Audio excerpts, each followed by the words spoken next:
नमस्कार विद्यार्थी मित्रांनो, तुमचं स्वागत आहे आपल्या बी द बेस्ट या यूट्यूब चॅनलला. आणि आज आपण बघतो आहे क्लास 4 पॅटर्न्स याचा पार्ट 4 बघतो आहे आणि यामध्ये आपण प्रॅक्टिस सेट 4.2 कंप्लीट करणार आहोत. मित्रांनो, या आधीच्या व्हिडिओमध्ये आपण सगळ्या बेसिक कन्सेप्ट क्लिअर केलेल्या होत्या. पॅटर्न्स म्हणजे काय, वेगवेगळे पॅटर्न्स कोणते, त्याच्यामध्ये even number, odd numbers, triangular numbers हे सगळे सिक्वेन्स आपण बघितलेलं होतं. तर चला व्हिडिओला सुरुवात करूया. Part 4 practice set 4.2. Practice set 4.2 याच्यामध्ये आपल्याला काय दिलेले आहे, identify the pattern each of the number series given below and write the next 3 numbers. आता आपल्याला इथे पॅटर्न्स दिलेले आहेत, ते फाइंड आउट करायचे आहे आणि नेक्स्ट आपल्याला लिहायचे आहे. इथे आपल्याला 1 1 1 इथे पण आता लक्षात आलं की हा सिंपल पॅटर्न आहे, खूप इझी पॅटर्न आहे. मग आता सेकंड बघा, इथे 1 आहे, 2 आहे, 3 4 5 6 7. आता हे काय आहे, सेकंड मध्ये आपल्याला दिसत आहे सगळे काय आहे, नॅचरल नंबर्स आहेत. म्हणजे आता आपल्याला लक्षात आलं 6 नंतर 7 येतं, 7 नंतर 8 9 10 हे इझी आहे.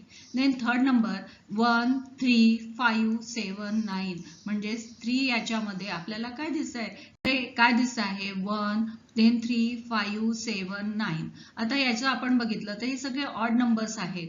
तर मग आता या ऑड नंबर्स नंतर काय येतं, 9 नंतर काय येतं, 11 आहे, 11 नंतर 13 अँड देन 15. हे सगळे काय आहे, ऑड नंबर्स आहे. म्हणून आता हा पॅटर्न आपल्याला लक्षात आलेला आहे. नेक्स्ट आपण एक्झाम्पल्स नेक्स्ट स्लाइडवर बघूया. नेक्स्ट आपल्याला दिसतो आहे की इथे बघा 2 4 6 8 10 12 म्हणजे हे काय सगळे आपल्याला इव्हन नंबर्स दिसत आहेत. मग आता इव्हन नंबर्स आपल्याला माहिती आहे, इव्हन नंबर्स कशाने स्टार्ट होतात, 0 2 4 6 8 याने होते. आता 12 नंतर कोणता येणार, 12 नंतर येणार 14, 14 नंतर 16, 16 नंतर 16 नंतर काय आहे 18. तर आता आपला इथे येणार आहे 18, देन आहे 20, असे नंबर्स येणार आहे. मग आता फिफ्थ नंबरचं बघा, इथे काय आहे 1 3 6 10 15 अँड 21 असे सिक्वेन्स आहे. मग आता याच्यामध्ये काय आहे, 2 चा डिफरन्स आहे, 3 आणि 3 म्हणजे 2 3. आता 6 आणि 10 म्हणजे 6 आणि 4 10, 10 आणि 5 15, 15 आणि 6 21. म्हणजे आता आपल्याला लक्षात आलं की 2 3 4 5 6.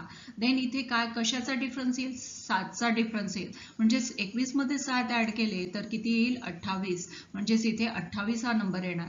28 मध्ये आपण 8 हा नंबर ऍड केला तर म्हणजे किती होईल, 8 आणि 8 16 आणि 1 36 म्हणजे 36 हा नंबर येईल. आणि 36 मध्ये 9 ऍड केले तर किती येणार, ते आपला 45 हा नंबर येणार आहे. देन 6 नंबरचं बघा, आता 6 नंबर आपल्याला बघितलं तर इथे काय आहे, 1 चा स्क्वेअर 1 आहे, देन 2 चा स्क्वेअर किती आहे, 2च आहे, सॉरी 2 चा स्क्वेअर किती आहे, इथे 4 आहे. देन 3 चा स्क्वेअर 3 3 जा 9, देन 4 चा स्क्वेअर 4 4 जा 16, 5 चा स्क्वेअर 5 5 जा 25, 6 चा स्क्वेअर 6 6 36, देन 7 चा स्क्वेअर 7 7 49 म्हणजेच 49. म्हणजेच आता इथे आपला नंबर किती जायला पाहिजे, 49 पाहिजे. देन 8 चा स्क्वेअर किती येत आहे, 64. म्हणजेच इथे आपण लिहिणार आहे 64. देन 9 चा स्क्वेअर म्हणजेच किती येईल, 81. अशा प्रकारे आपण हा पॅटर्न कंप्लीट केलेला आहे. देन आता इथे नेक्स्ट नंबरचा आहे 7. आता इथे बघा, इथे आपल्याला 7 नंबरला बघितलं तर आता आपल्याला इथे लक्षात येते की काय आहे, क्यूब आहे. आता इथे 1 चा क्यूब म्हणजेच 1 चा क्यूब किती येतो, 1च येतो. देन 2 चा क्यूब किती येते, 7 नंबरचा आपण बघतोय हा. 2 चा क्यूब किती आहे, 2 इंटू 2 इंटू 2 म्हणजेच किती आहे बेबी, 4 4 दुने 8 आहे. देन 3 चा क्यूब किती आहे, 3 इंटू 3 इंटू 3, 3 3 जा 9, 9 3 जा 27 म्हणजे 27 आलेला आहे. देन 4 चा क्यूब म्हणजे 4 दुनी 4 चौक 16 आणि 16 चौक 64 येतो आहे. देन 5 चा क्यूब, इथे आपल्याला 5 चा स्क्वेअर नाही क्यूब आहे हा, 5 चा क्यूब आहे तर म्हणजेच 5 इंटू 5 इंटू 5 म्हणजेच 5 5 25 5 125 म्हणजे 125 हा आपला नंबर आलेला आहे. देन 8 नंबर आता आपण सॉरी 6 चा क्यूब किती येणार, आता 6 6 6 6 36 आणि गुणीला 6 केले म्हणजेच काय येईल 6 6 36 आणि साइन 3 18 19 20 21 म्हणजेच 216 म्हणजेच इथे आपला सिक्वेन्स किती येईल 21 नंतर किती आला आहे 125 नंतर 216 हा आपला सिक्वेन्स आला आहे. देन 7 चा क्यूब काय आहे 7 इंटू 7 इंटू 7 म्हणजेच काय आहे 7 7 49 गुणीला 7 म्हणजेच 9 7 63 आणि 7 चोक 28 34 म्हणजेच 343 इथे येईल 343 आणि देन आहे 8 चा क्यूब म्हणजेच काय 8 इंटू 8 इंटू 8 म्हणजेच काय आहे 8 8 64 गुणीला 8 8 चोक 32 आणि 8 सखम 48 49 50 आणि 51 म्हणजेच 512 म्हणजेच इथे काय येणार 512 हा आपला सिक्वेन्स येतो आहे. म्हणजेच आता इथे आपण हा 8 नंबरचं सॉल्व 7 नंबरचं सॉल्व केलेलं आहे. या साइडचं हे आपण इरेज करून घेऊया. काय आहे 1 आणि 1 1 याची ऍडिशन केली 2 झालं 2 1 1 आणि 2 याची ऍडिशन केली समोरचा नंबर मग 2 आणि 3 याचा ऍडिशन केली तर काय आलं 5 नंबर आणि 5 5 आणि 3 8 समोरचा नंबर आला म्हणजे हे काय आहे विरहंक नंबर आहेत आणि आपण हे शिकलेलो आहे विरहंक नंबर म्हणजे काय.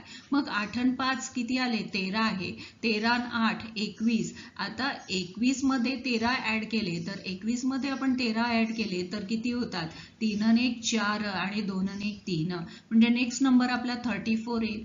आता 34 मध्ये 21 ऍड केले तर आता आपल्याला किती येईल 4 आणि 1 5 आणि 3 आणि 2 5 म्हणजेच 55 हा नेक्स्ट नंबर आपला येणार आहे.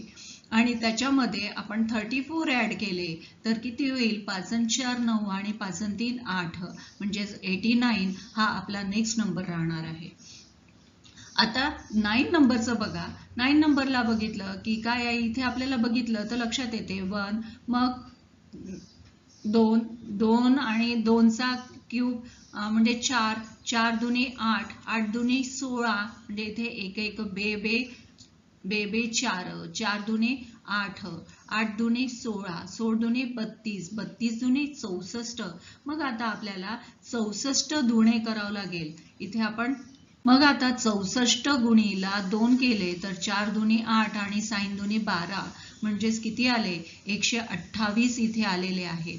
मग आता 128 गुणीला 2 केले म्हणजेच 8 दुनी 16 बे 4 आणि 5 बे 1 बे म्हणजेच 256 आलेले आहेत आणि 256 गुणीला 2 केले तर किती आले साइन दुनी 12 आणि 5 दुनी 10 आणि 1 बे 4 आणि 1 512 हे आपले नंबर्स आलेले आहेत.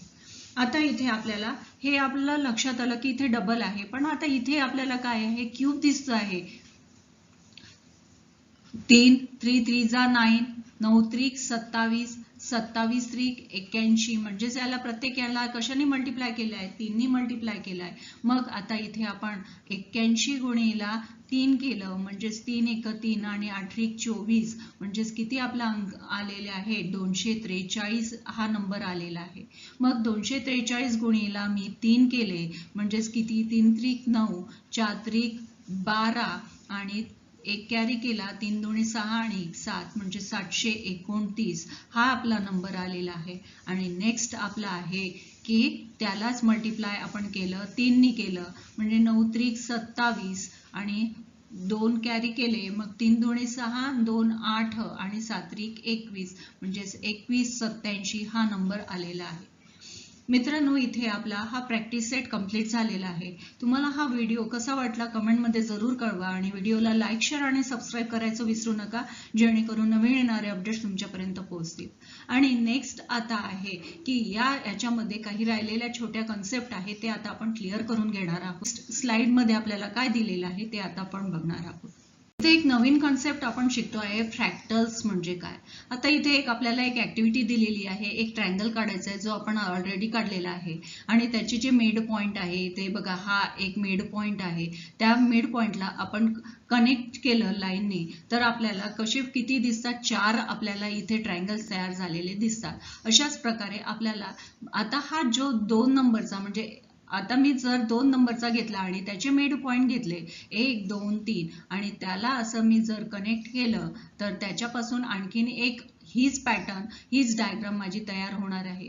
जर मी आणखीन त्याच्यामध्ये दुसरा आणखीन एक ट्रायंगल त्याच्या मिड पॉइंटला आणखीन कनेक्ट केलं तर आणखीन मला ट्रायंगल तयार झालेले दिसेल. मग मला आणखीन त्याच्यामध्ये आणखीन एक छोटासा असा ट्रायंगल तयार करू शकतो. मग मी हीच डिझाईन इथे पण तयार करू शकते, इथे पण तयार करू शकते. म्हणजेच आता आपण हे यांच्या मिड पॉइंटला कनेक्ट केलं आणि आपल्याला अशी एक डायग्राम तयार झालेली दिसते. ती डायग्राम आपल्याला या पॅटर्न मध्ये दिसणार. बघा आता आपण ही केलेली आहे. तर आता स्मॉल पार्ट्स कंप्लीट फिगर म्हणजेच आता हे सगळे स्मॉल पार्ट आपण कंप्लीट फिगर केलेली आहे. मग त्याच्यामध्ये नाव आता आपले हे पार्ट्स कितीही छोटे असले तरीही त्याच्यामधला जो स्मॉल फिगर आहे ती पण मोठ्याच फिगर सारखी दिसणार आहे. त्याला आपण झूम करून बघितलं किंवा मोठी फिगर करून बघितली तरीही आपल्याला ही फिगर अशाच प्रकारे दिसणार आहे. आणि यालाच काय म्हटलं जातं, याच्यामध्ये एक पॅटर्न तयार झालेला आहे आणि त्यालाच फ्रॅक्टल्स असं म्हटलं आहे. आता हा फ्रॅक्टल्स ट्रायंगलचा आहे, म्हणजेच आपण इथे प्रत्येक ठिकाणी ट्रायंगल काढलेला आहे म्हणून हा ट्रायंगलचा फ्रॅक्टल्स आहे. देन इथे आपल्याला हा फ्रॅक्टलची म्हणजेच हा सिक्वेन्स आपल्याला कशामध्ये दिसतो आहे, स्क्वेअर मध्ये दिसतो आहे. मग आता इथे आपण स्क्वेअर काढले, मग त्यांचे मिड पॉइंट कनेक्ट करून मग त्याच्याच मध्ये सुद्धा आपण असे स्क्वेअर काढत गेलेलो आहोत. तर आपली ही जेव्हा डायग्राम तयार होईल अशा प्रकारे आपल्याला दिसेल. मग ती झूम करून बघितली तरी आपल्याला हाच पॅटर्न सगळीकडे दिसेल. म्हणजेच ती लहान असो की मोठी डायग्राम असो, त्यातली छोटी फिगर असेल तरी आपल्याला परफेक्ट कंप्लीट स्क्वेअर इथे दिसणार आहे. आणि हे जे पॅटर्न्स तयार झालेले आहेत याला काय म्हटलं गेलेलं आहे, फ्रॅक्टल्स असं म्हटले गेलेलं आहे. आता फ्रॅक्टल्स म्हणजे काय, आता हे मुलांना समजून सांगण्यासाठी इथे एक मुलगी आणि कन्व्हर्सेशन दाखवलेलं आहे मुलांमध्ये. मग ही मुलगी काय म्हणते, yesterday I saw a strange shape of plant beside the road. मग आता तिने हे अशा स्ट्रेंज टाईपचं प्लांट बघितलं आहे, रोडच्या साईडला मला असं प्लांट दिसलं. मग हा मुलगा काय म्हणतो, try putting the photo in Google Lens and otherwise we will ask the other. म्हणजे तू असं वेगळं काय बघितलं तर तू काय करायला पाहिजे होतं की आता आपल्याला सगळं काही इन्फॉर्मेशन असेल की आपण डायरेक्ट नेटवर जातो आणि झूम करून त्याचे फोटो क्लिक करून गुगलला डायरेक्ट विचारतो. मग हा म्हणतो की तू गुगलला का नाही विचारलं किंवा आपण टीचर्सला विचारू. मग टीचर्स त्याच्यावर उत्तर देतात, children the spiral structure is a fractal. आणि हे जे स्पायरल आपल्याला दिसतात असे वर्तुळाकार किंवा त्याच्यामध्ये एक आपल्याला जो सिक्वेन्स दिसतो त्याला फ्रॅक्टल्स असं म्हटलं जातं. म्हणजेच कुठल्याही डायग्राम, मग ती ट्रायंगल असो, स्क्वेअर असो, स्पायरल असो, कुठेही एक सिक्वेन्स सारखी डायग्राम तयार झाली त्याला आपण काय म्हणणार, फ्रॅक्टल्स असं म्हणणार आहोत. आता इथे आणखीन समजण्यासाठी we draw a sturdy rectangular side of equal length and angular equal measures आणि shape easily but draw irregular non-regular shapes in nature like rough surface of planets, clouds in sky, jagged seashore, then winding rivers and mountains, forests, branches of trees, then broccoli. आता आपण nature मध्ये पण आपल्याला हे फ्रॅक्टल्स आपल्याला दिसून येतात. मग इथे आपल्याला काही ठिकाणी इरेग्युलर आपल्याला म्हणजे जिथे काही सिक्वेन्स नाही असं आपल्याला लक्षात येते. म्हणजे प्रत्येकच ठिकाणी सिक्वेन्स परफेक्ट असतो का, नाही. काही ठिकाणी इरेग्युलर म्हणजेच काही शेप नाही असं आपल्याला लक्षात येते. मग आता त्याच्यामध्ये रफ शेप कोणते आहे की सरफेस ऑफ अ प्लॅनेट, आपण म्हणजे ॲक्युरेट परफेक्ट डायग्राम असं नाही सांगू शकत, त्याच्यामध्ये रॅन्डमली काहीतरी आपल्याला सिक्वेन्स चुकलेला दिसून येतं. मग क्लाउड्स इन स्काय, आकाशामध्ये जे क्लाउड्स ढग दिसतात त्याच्यामध्ये आपल्याला काही सिक्वेन्स नाही दिसत. समुद्र किनारा आहे त्याच्यामध्ये नाही, कुठे पाणी येत आहे, कुठे खाली वर असा सिक्वेन्स आपल्याला दिसतो. मग नदीची वळण घेऊन जात असते त्याच्यामध्ये परफेक्ट एक सारखाच सिक्वेन्स सगळीकडे दिसतो का, नाही. पण काही निसर्गामध्ये अशा काही गोष्टी आहे त्याच्यामध्ये आपल्याला परफेक्ट सिक्वेन्स दिसतो आणि त्यालाच फ्रॅक्टल्स असं म्हणतात. मग आता हे सिक्वेन्स दिसतो तरी कुठे. मग आता तुम्ही ब्रॉकली बघितलं असेल, आता समोरच्या स्लाइड मध्ये तुम्हाला पिक्चर दिसेल, ब्रॉकली बघितली.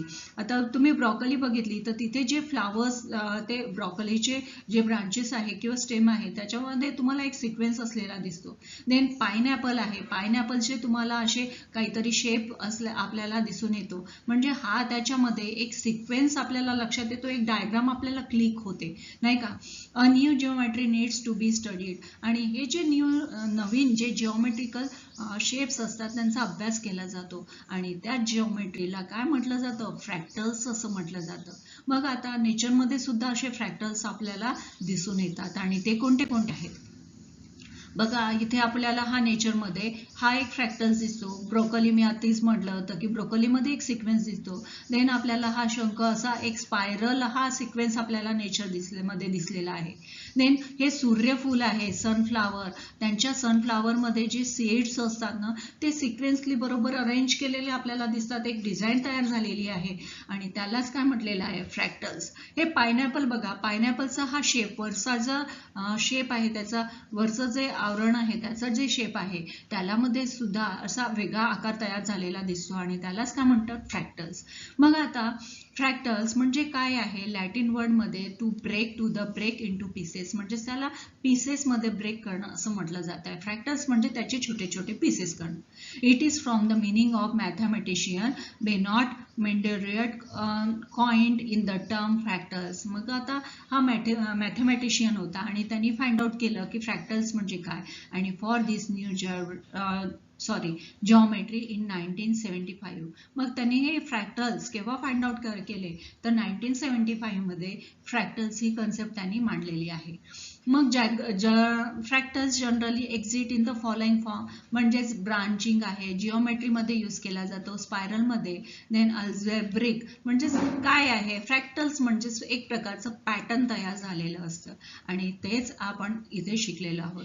मित्रांनो, इथे आपला हा व्हिडिओ संपलेला आहे आणि लगेचच भेटू आपण या लेसनच्या एक्सरसाइजमध्ये आणि तो आपला लास्ट व्हिडिओ राहणार आहे. तोपर्यंत थँक्यू.